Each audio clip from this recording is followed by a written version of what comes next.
The heartbreaking attack on Isaac Woodard was one of the first of several that would occur in the weeks and months after World War II. Isaac Woodard Jr. enlisted in the Army at Fort Jackson on October 14, 1942.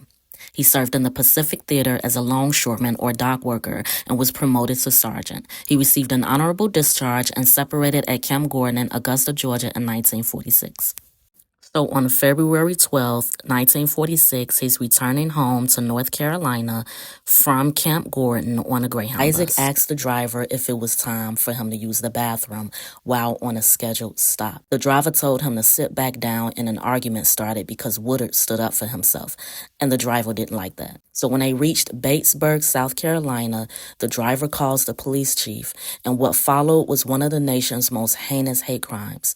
Woodard was beaten so badly that it left him not only unconscious, but blind in both eyes. Let me be clear, they didn't beat him blind. They literally gouged out his eyes with the baton and then threw him in jail, accusing him of being drunk and disorderly. The U.S. military also denied Woodard military benefits on the grounds that the incident happened after he was released from the Army. Meanwhile, Sergeant Isaac Woodard's blindness was permanent.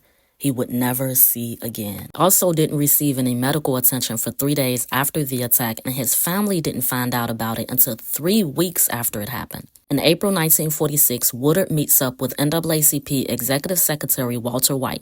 Remember, he's the mixed-race man who was light, bright, and 2 shades from being white, more white than he was black. Woodard tells Walter his story, leading to a sworn affidavit detailing the attack. This documentation allowed the NAACP to challenge the local white narrative. Then Walter enlisted famed actor and radio commentator Orson Welles to publicize the case on his weekly radio show, condemning the attack. That's how people first started hearing about it. The episodes led to Linwood Shaw, police chief of Batesburg, being federally charged with violating Sergeant Woodard's civil rights a month later. However, this is America. Shaw was tried by an all-white, all-male jury and acquitted.